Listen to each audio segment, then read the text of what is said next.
HOA refused my $91,200 repair bill. Next day, I locked them out of their marina. Hello, everyone. Before we begin today's story, we would like to ask you for one small favor. Please subscribe to the channel and turn on the notification bell so you will not miss any of our latest videos. It only takes a moment, costs nothing, and is one of the best ways to help us continue creating powerful, emotional, and dramatic stories like this one. Your support means more to us than you can imagine. Also, let us know where you are watching from today. Share your city or country in the comments below. Thank you so much. Now, let us return to our main character. You had 7 days to pay me, I told Vanessa Whitmore. At 6 tomorrow morning, the road to your marina closes. The meeting room went silent. Not calm silence, the kind that settles over people when they realize the argument ended before they understood the rules. Vanessa stood beneath the fluorescent lights with my $91,200 invoice in one hand and a silver letter opener in the other. Her diamond bracelet clicked against the podium as she lifted the bill for the room to see. 27 homeowners watched from folding chairs. Most of them owned boats. Every one of those boats sat behind a gate on land my family had owned for 60 years. Vanessa smiled. You cannot shut down a community marina because the board rejected an inflated invoice. Her voice was smooth, practiced, the same voice she used when issuing fines for trash cans, fence colors, and grass that grew half an inch too high. The room smelled like damp coats, scorched coffee, and the expensive floral perfume that followed her everywhere. I looked at the clock above the exit. 9:14 p.m. The 7-day cure period expired at midnight. Vanessa knew that. Her attorney had signed for the notice. The board had received every receipt, inspection report, weather record, and photograph from the storm. They had also received the paragraph from the original access agreement stating that unpaid emergency repair obligations suspended the HOA's right to cross my private road. She still believed confidence could overpower Inc. This marina belongs to Mercer Ridge, she said. No, I replied. Your residents have conditional access to Caldwell Marina. A few heads turned. Vanessa's smile tightened. Semantics. Property law. She placed the invoice on the podium and tapped the total with one red fingernail. $91,200 for 4 weeks of work is absurd. For weeks of work. That was how she described the nights my crew spent waist-deep in black water while freezing rain struck the docks sideways. It ignored the 48 steel pilings driven into the lakebed, the 200 feet of storm-damaged walkway rebuilt from the supports up, the transformers, fuel lines, electrical pedestals, safety rails, crane rental, underwater welders, and emergency inspections. It ignored the 34 boats we saved after the storm split the eastern dock open like a broken rib. Vanessa had called me at 2:13 that morning. The marina is coming apart, she screamed. I asked for written authorization. She told me there was no time. I made her send the email anyway. Proceed with all emergency repairs necessary to protect HOA residents, vessels, and marina access. Mercer Ridge will address costs immediately. Her words were projected on the wall behind her now. Large, black, impossible to deny. Vanessa refused to look at them. The board never approved your final scope, she said. The county inspector required the scope. You selected the contractors. Because your boats were tearing loose during an active storm. You chose the materials. Steel does not care whether the board takes a vote. A low murmur moved through the room. Harold Bennett, the retired accountant from Slip 18, stared at the papers in his lap. He had been the only board member to vote in favor of paying me. Vanessa noticed the crowd shifting and raised her voice. This man is threatening every family in Mercer Ridge over a private business dispute. I reached into my coat pocket. My father used to say people respected the marina when the water turned rough. They respected the owner when the gate stopped opening. I placed a copy of paragraph 11 on the podium. Emergency access remains available, I said. Any owner can schedule supervised removal of a vessel. But general HOA access ends at midnight unless the default is cured. Vanessa picked up the page. She did not read it. She tore it in half. The sound was small, paper separating beneath humming lights. Then she tore the invoice too. Consider the matter closed. The pieces fell onto the table. I gathered my folder and stood. No shouting, no threat, no second chance. Vanessa leaned toward the microphone. Where are you going? I looked once more at the clock. 9:17 p.m. to call my locksmith. At 5:42 the next morning, fog covered Lake Mercer like smoke. A cordless impact driver screamed in the darkness as Vanessa's unauthorized keypad came off my gate bolt by bolt. Fresh metal shavings fell onto the wet pavement, the same place I had found them 6 months earlier. By 6 o'clock, a hardened chain ran through the steel bars. My father's brass lock clicked shut. At 6:17, headlights tore through the fog. Vanessa's white Range Rover came around the bend too fast and stopped inches from the gate. Behind it, 34 boats floated safely against the docks I had rebuilt. Hanging from the chain was a laminated notice. Access easement suspended for non-payment. Vanessa stepped out of her vehicle and stared at the lock. For the first time since I had known her, she had nothing prepared to say. My name is Ethan Caldwell, and Caldwell Marina existed long before Mercer Ridge had stone entrance signs, matching mailboxes, or a homeowners association telling people what shade of beige their fences should be. My grandfather bought the shoreline in 1964. No development committee, no glossy brochure calling it a private waterfront lifestyle, just hard work and cold water. My father took over in 1989. He expanded the docks one section at a time, added electrical service, reinforced the seawall, installed fuel storage and a proper launch ramp. He could walk the marina in darkness and identify a loose cleat by sound. Tap, tap, tap. I started following him when I was 9. He gave me a red metal toolbox that was too heavy to carry, so I dragged it behind me. The corners scraped across the boards while ropes creaked and lake water slapped against the pilings below. He never offered to take it. He believed weight taught patience. People blame storms when things break. He told me one morning, most failures start years earlier, when somebody decides maintenance can wait.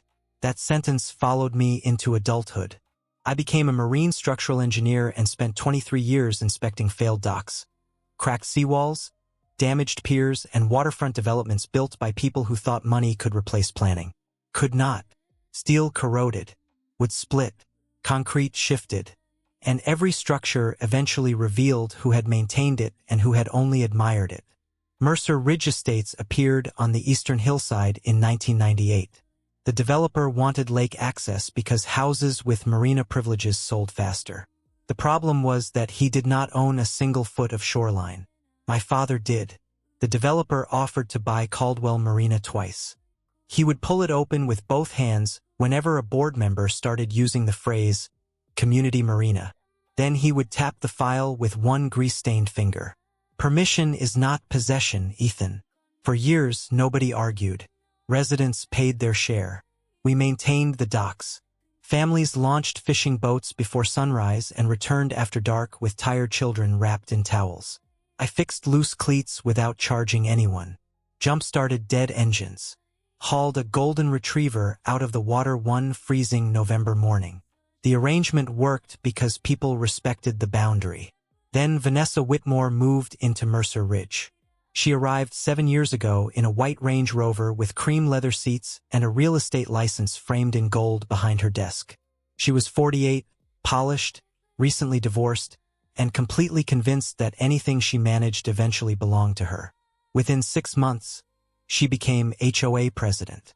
Within a year, she replaced the old board with 3 loyal supporters. Then came the newsletters, the new access rules, the private security patrol, and the phrase Mercer Ridge waterfront. The first time I corrected her, she smiled across the conference table. Of course, Ethan, she said. Technically, that word stayed with me. Technically, it was how people spoke when the truth still existed, but they believed they were powerful enough to outgrow it.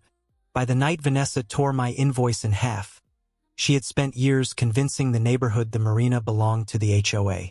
What she never understood was that every dock, every piling, every gate hinge, and every inch of the road beneath her tires still belonged to my family. And my father had left me more than a brass key. He had left me the clause that could shut her entire illusion down. Vanessa's first serious attempt to take control of Caldwell Marina happened 6 months before the storm. I found the keypad on a Monday morning. Black plastic, green screen, Mercer Ridge HOA logo stamped across the front. The sharp smell of heated steel still hung in the cold air. My father's brass lock was gone. I stood there with a paper cup of coffee in one hand while the screen blinked at me. Enter resident code. A golf cart rolled out of the fog. The driver wore a navy polo, mirrored sunglasses, and a badge that read Mercer Ridge Security. He looked young enough to still be paying off student loans, but he carried himself like he guarded classified material. "Morning, sir," he said. "You need an access code? This is my gate." He checked a clipboard. Marina entry is HOA managed now. Behind him, gray water moved beneath the mist. Ropes creaked against cleats. Somewhere farther down the dock, a loose halyard struck an aluminum mast. Tap, tap, tap. I placed my coffee on the hood of my truck. "Who removed my lock?" "Mrs. Whitmore authorized the security upgrade." "Who authorized Mrs. Whitmore?" His mouth tightened. "I just enforced the access rules." There were no new access rules. He looked back at his clipboard, suddenly fascinated by the paper. I drove straight to the clubhouse. Vanessa had turned the old HOA storage office into something that looked like a luxury real estate showroom. White furniture, glass desk, framed photographs of the lake at sunset. The room smelled of lemon polish, printer toner, and the floral perfume she wore like armor. She looked up when I entered. "Our attorney reviewed this." "Then your attorney should read paragraph 11. Her eyes lifted. "What is in paragraph 11? "The part that says unauthorized alterations interfere with the property owner's control." The air conditioner clicked off. For a moment, the room held nothing but silence. Vanessa picked up the document. She turned it toward herself, scanned a few lines, then set it back down as though the paper had insulted her. "This agreement is nearly 30 years old. So is the recorded deed. Communities evolve. Ownership does not." Her fingers tightened around a silver pen. Then she leaned back and lowered her voice. "You should be careful, Ethan." "About what?" "Mercer Ridge represents most of your customers." There it was. Not a misunderstanding. Not a policy dispute. A threat. She knew my business depended on seasonal slips, fuel sales, winter storage, and repair contracts. She knew most of the boat owners lived inside the neighborhood she controlled. 2 days later, 3 maintenance contracts were canceled. By Friday, 5 slip holders had requested refunds. Then the rumors started. My electrical system had failed inspection. My insurance had lapsed. The county planned to close the fuel pier. Every claim was false. But lies move quickly when they arrive on official HOA letterhead. The following Monday, Vanessa sent me a proposed management agreement. 99 years of operational control. Authority over slip assignments. Control of marina fees. Exclusive control of the entrance gate. The marina is coming apart. Rain hammered the roof so hard I could barely hear her. My bedroom windows rattled in their frames. Somewhere beyond the trees, a transformer flashed blue, cracked like a rifle shot, and dropped half the shoreline into darkness. I was already pulling on my work pants. "Get everyone away from the docks," I said. "There are 34 boats out there. That is why nobody should be standing beside live electrical lines. You need to fix it. I need written authorization." For half a second, only static came through the phone. "Are you serious?" "Completely. The docks are breaking apart." "Then send the email." I reached Caldwell Marina 11 minutes later. Wind shoved my truck sideways as I came down the private road. Pine branches scraped across the roof. Gravel snapped beneath the tires. The lake appeared through the rain like a sheet of black steel being beaten with hammers. The eastern dock had split near slip 9. Waves lifted the broken section, twisted it, then slammed it down with a crack that traveled through my boots. 2 sailboats had torn loose from their lines. 3 timestamps. "Now fix it," Vanessa said. I called my crew. For the next 4 weeks, Caldwell Marina stopped being a business and became a rescue operation. We drove 48 steel pilings into the lakebed, rebuilt 200 feet of damaged walkway, replaced electrical pedestals, transformers, fuel lines, safety ladders, and sections of seawall weakened by the surge. My foreman, Caleb Ross, slept in his truck for 3 nights. Electricians worked beneath portable floodlights while freezing rain hissed against hot equipment. Underwater welders surfaced with black water pouring from their masks and ice forming along their gloves. Across 6 inspection dives, I logged nearly 9 hours in the lake. Visibility was less than 2 feet. I checked crack supports by touch while the current pulled against my safety line. Every time I surfaced, the cold hit my chest like broken glass. Vanessa visited almost every day. She never brought coffee. She brought complaints. The replacement decking looked too dark. The lighting needed to be warmer. The west slips had to reopen before the charity regatta. I documented every demand, recorded every call, scanned every receipt. When the county inspector signed the final approval, the new pilings stood straight beneath a clear afternoon sky. Fresh rails gleamed in the sunlight. 34 boats rested safely against the rebuilt docks. Vanessa arrived with 3 board members. Her heels clicked across the boards my crew had installed. She looked around and smiled. "The residents will be pleased." I handed her the invoice, $91,200. Her smile disappeared. "This was never approved. You ordered the work. I authorized emergency stabilization. This is what stabilization required." She folded the invoice once and pushed it back into my hands. No contract, no board vote, no payment. 3 days after I handed her the bill, every homeowner in Mercer Ridge received an email marked Urgent Community Meeting. The subject line read, "Unauthorized marina charges threaten resident access." By 7 that evening, the clubhouse was full. Boat owners filled every folding chair. Others stood along the back wall with crossed arms and worried faces. Wet jackets steamed beneath the fluorescent lights.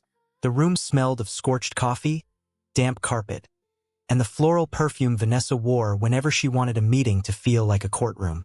My $91,200 invoice glowed on the projector screen. Vanessa stood beside it in a navy blazer, one hand resting on the podium. "Mr. Caldwell is demanding that this community finance improvements to his private business." The projector fan hummed above the silence. I sat in the second row with a leather folder across my knees. Inside were the storm photographs, county inspection reports, crew logs, supplier receipts, and the email Vanessa had sent at 2:21 that Thursday morning. "Proceed with all emergency repairs necessary. Mercer Ridge will address costs immediately." She knew I had it. She just believed confidence could erase a timestamp. "The board never approved this amount," she continued. "There was no competitive bidding process, no formal contract, and no resident vote." George Palmer raised his hand from the aisle. His 40-foot cruiser had been grinding against the broken piling when I arrived. "Didn't Ethan save our boats?" Vanessa gave him a patient smile. "He performed work on property he owns." "Property your residents use," I said.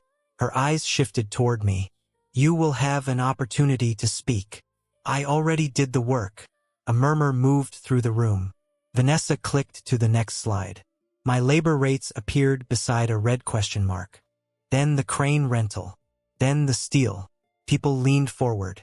Someone whispered, "She authorized it." Vanessa kept her back to the screen. That message covered temporary stabilization. I opened the county report. The inspector required complete replacement of the failed section. "You selected the contractors. I called the first certified crews willing to work during an active storm. You chose the materials. Because untreated lumber does not hold 40-foot boats." Her fingers tightened around the remote. I placed the receipts on the table one by one. Steel supplier, crane company, licensed electricians, underwater welders, fuel line inspection, Nothing hidden, nothing padded. Still, the board voted. For against payment. 1 in favor. Harold Bennett, the retired accountant from Slip 18, cast the only dissenting vote. When the result was announced, he did not look at Vanessa. He stared at the papers in his lap. Vanessa folded her hands. The matter is closed. It was not. The next morning, Daniel Mercer sent a formal demand for payment under the access agreement. The HOA responded with a cease. Outside. Vanessa's black keypad glowed beside my gate. For the first time since she rejected the bill, I smiled. The 6 words in my father's ledger were not a loophole. They were a procedure. I called Daniel Mercer before sunrise. He answered on the 4th ring with the rough voice of a man who had learned never to ignore my number. Tell me you have not chained the gate. Not yet. The sheets rustled on his end. That last word concerns me. I photographed every page of the access agreement, the maintenance ledger, the original deed, and Vanessa's emergency authorization. Then I drove them to Daniel's office while rainwater still shone across the empty streets. My father's brass key rested in my coat pocket. Cold, heavy, patient. Daniel spent nearly an hour reading without speaking. His office smelled of old paper, bitter coffee, and wet wool. The only sound was the soft turn of pages beneath his thumb. Finally, he tapped paragraph 11. This is enforceable. I leaned forward. Meaning, the HOA's access is conditional. They contribute to maintenance, insurance, storm preparation, and emergency repair costs, or the access easement may be suspended after proper notice. How much notice? 7 days. I looked at the ledger. My father's red ink made the rule sound immediate. Daniel shook his head. The agreement gives you leverage, Ethan. It does not give you permission to be reckless. That was the difference between revenge and enforcement. Revenge acted first and explained later. Enforcement created timestamps. We spent the morning building the file. Vanessa's email from the storm. The county inspection report. Every supplier invoice. Every cleared payment from my business account. Photographs of the broken dock. Weather records. 30 years of HOA contributions listed in my father's ledger. The history was clear. The HOA owed $91,200 for emergency repairs, plus documented legal expenses. If the default was not cured by midnight on the 7th day, general vehicle and pedestrian access across Caldwell property would be suspended. Emergency access would remain available. Boat owners could schedule supervised removal of their vessels. I was suspending the HOA's privilege. I was not holding anyone's boat hostage. A process server delivered the notice to Vanessa during her afternoon tennis lesson. Harold Bennett called 20 minutes later. She tore it in half. Did the server record delivery? Body camera and signed receipt. Then she can tear it into smaller pieces. By Wednesday, Vanessa had emailed every homeowner, claiming I was preparing an illegal marina takeover. She told residents the easement guaranteed permanent access and instructed them to ignore any signs I posted. Daniel printed the message. Exhibit 27, he said. Thursday morning, I hired a licensed surveyor to mark the exact property line. Orange flags appeared along the private road, bright against the wet grass. My electrician inspected Vanessa's keypad. It is drawing power from your marina panel, he said. I photographed the wiring. Then he disconnected it. The green screen went black with a soft electronic sigh. Friday evening brought the emergency HOA meeting. The one where Vanessa projected my invoice onto the wall. The one where she tore paragraph 11 in half. The one where I reminded her the cure period expired at midnight. At 11:41 p.m., Daniel and I stood inside the marina office. No payment. At 11:48, Vanessa's attorney offered $12,000 as a goodwill resolution. Daniel looked at me. I looked at the clock. Midnight arrived without thunder. No sirens. No surprises. No theater. Just documentation. At 5:42 a.m., the locksmith tightened the final bolt. The impact driver screamed through the fog. I slid my father's brass key into the old lock. The cylinder turned with a deep mechanical click. 34 boats rocked behind the gate, safe against the new pilings I had paid for. Then headlights appeared around the bend. Vanessa's white Range Rover came fast, tires spitting gravel. She slammed on the brakes inches from the chain. For the first time since I had known her, Vanessa Whitmore stared at a boundary she could not talk her way through. And this time, every word of the law was hanging directly in front of her. Vanessa stepped out of the Range Rover and slammed the door hard enough to shake the fog. "What is this?" Her voice cut across the private road. I stood behind the gate with Daniel beside me. The laminated notice hung from the chain, its corners moving in the cold lake wind. Access easement suspended for non-payment. Vanessa grabbed the paper and read the first line. Then the second. Her face tightened. "You cannot do this. The cure period expired at midnight. This marina belongs to Mercer Ridge. The road does not." She wrapped both hands around the chain and pulled. My father's brass lock struck the steel bars with a heavy clang. Behind us, water tapped against the rebuilt pilings.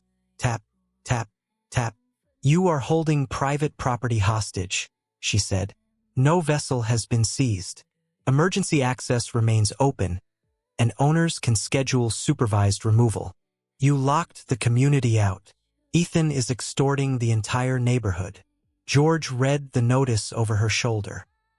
He gave the board 7 days. He sent threats. He sent paperwork.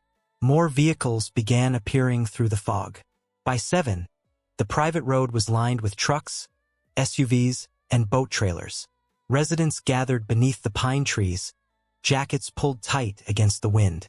Coffee steamed in their hands. Voices moved through the crowd in low, nervous waves. Vanessa walked among them, repeating the same words. Illegal, hostage, community property. Each time, the words sounded weaker. Then Martin Cole arrived. Vanessa's attorney stepped from a black SUV carrying a leather briefcase and the expression of a man who expected the world to move when he entered it. He approached the gate. "Mr. Caldwell, remove the obstruction." Daniel passed him the easement. "Read paragraph 11. Martin recognized Daniel and stopped smiling. He read the page once, then again. His eyes moved to the posted notice, the survey flags, and the delivery confirmation attached beneath it. He turned toward Vanessa. "Did you receive the notice?" She folded her arms. "It was absurd. That was not my question." "Yes. Did the board pay the invoice?" "We rejected it." "Did you cure the default in any amount?" "No." Martin closed his eyes for half a second. He parked behind George's truck and lifted a cardboard archive box from the back seat. His face was pale, but his hands were steady. Vanessa saw the box. For the first time that morning, she stopped speaking. Harold placed it on the hood of George's pickup and opened the flaps. Inside were bank statements, transfer records, and invoices marked Marina Maintenance Reserve. George leaned closer. "What is all that?" Harold removed the first statement. "Proof that the HOA had money to pay Ethan." Vanessa stepped forward. "Those records are confidential." Harold looked directly at her. "They belong to the homeowners who funded the account." The wind lifted the edge of the paper. Black numbers showed beneath his thumb. 3 years of Marina contributions. More than $180,000. All transferred into a company owned by Vanessa's brother. The brass lock was no longer the biggest thing keeping her trapped. Harold laid the first bank statement across the hood of George's pickup. The paper snapped in the lake wind. No one spoke. The account number sat at the top beneath the words Marina Maintenance Reserve. Below it, 3 years of deposits ran in clean black columns. Homeowner contributions, emergency assessments, insurance reimbursements. Then the withdrawals began. $48,000. $63,000, $71,000. Every transfer went to the same destination. Community Development Consulting. George leaned closer. "What did they consult on?" Harold reached into the box and removed a stack of invoices. "Waterfront branding." He placed one on the truck. $22,000. "Resident engagement analysis." Another page. $36,000. "Strategic shoreline planning." 15,000. I looked through the gate at the marina. I had attended every inspection, every insurance review, and every repair meeting for 7 years. No consultant had ever walked those docks. No shoreline report had ever crossed my desk. No branding plan had ever been posted, discussed, or approved. They belonged to the homeowners who funded the account. You stole them. I downloaded them while I was still treasurer. You resigned. You removed my access after I questioned the transfers.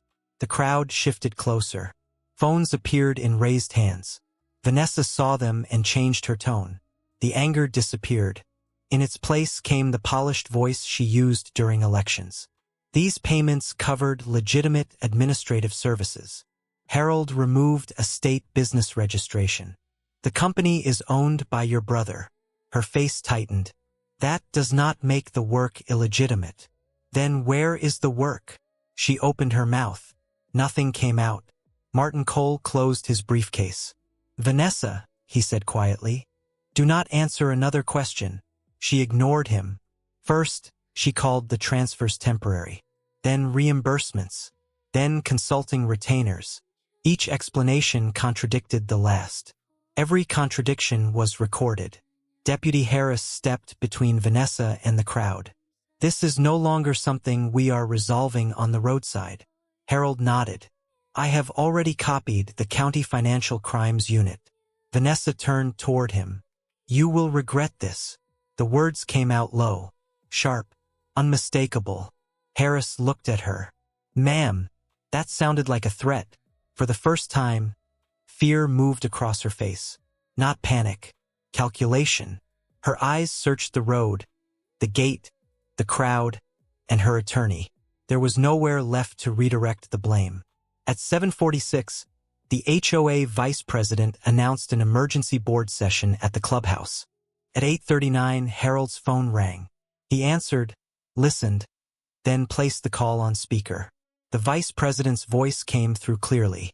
The board has voted 4-0 to remove Vanessa Whitmore as president pending a homeowner recall and full financial investigation. A murmur rolled through the crowd. The board also authorized settlement of my repair claim. The full $91,200. Documented legal costs. Late fees. The remaining reserve could not cover everything, so the HOA's insurer agreed to advance part of the payment while the board approved an emergency assessment for the balance. Daniel prepared the escrow instructions before noon. I restored supervised access while the transfer processed.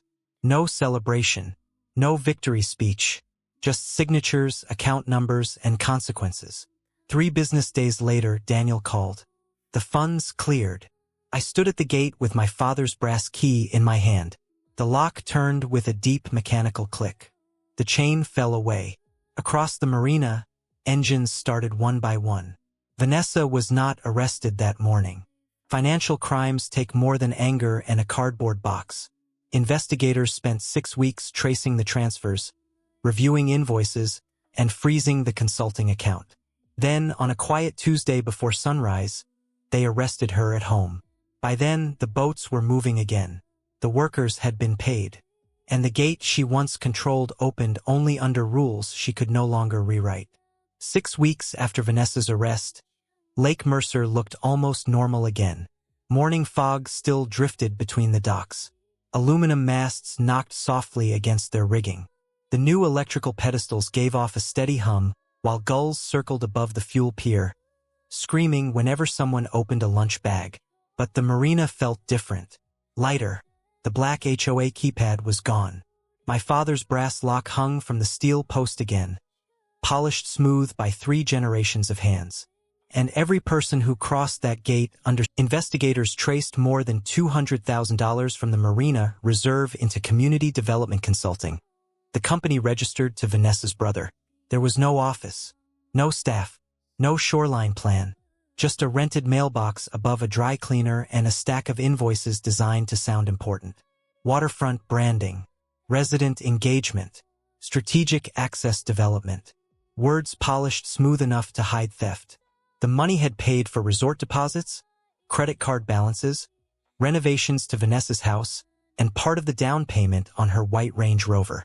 The same vehicle she once used to patrol my gate like she owned the road beneath it. Her brother accepted a plea deal and testified against her. Vanessa eventually pleaded guilty to fraud, embezzlement, falsifying association records, and conspiracy to misappropriate HOA funds. The judge ordered restitution, a short jail sentence followed by probation, and barred her from serving as an HOA officer or handling community funds again. When the local newspaper printed her booking photograph, I did not save it. I did not need a trophy. Seeing every account paid in full was enough. The $91,200 covered the repair work. The separate settlement reimbursed legal expenses and late fees. The crane company received its balance. The electricians got their overtime. The underwater welding crew sent me a photograph of their payment confirmations lined up beside a cooler of beer. The HOA received general access only while it maintained insurance, funded repairs, and honored its payment obligations. Emergency access remained protected. Supervised vessel removal remained available. And paragraph 11 appeared in bold. Failure to pay suspends access. Nobody argued. On the first Saturday of summer, my daughter Lily brought her 8-year-old son to the marina. He dragged my old red toolbox down the dock. It was still too heavy. The metal corners scraped across the new boards exactly the way they had when I followed my father decades earlier. My grandson stopped beside one of the steel pilings and pressed his palm against it. "Did you build this, Grandpa?" "My crew and I did." "Why?" "Because the old one broke." He thought about that for a moment. "Did the bad lady pay for it?" Lily covered her mouth, trying not to laugh. I looked toward the gate. Sunlight flashed against the brass lock. "She did eventually." That evening, after the last boat returned, I walked the dock alone. Water tapped against the pilings. Tap, tap, tap. The same sound I had heard the morning Vanessa installed her keypad and confused permission with possession. I locked the gate at sunset, not from anger, not for revenge, because boundaries mean nothing unless someone is willing to enforce them. Vanessa believed power was the ability to make people obey. My father taught me something better. Power is a deed properly recorded. Promise preserved in writing. A worker paid for the job he finished. And sometimes, power is an old brass key turning inside the only lock that matters. Justice did not sink their boats. It did not destroy their homes. It waited quietly inside paragraph 11. Then, when the $91,200 bill came due, it closed the only road they had never owned.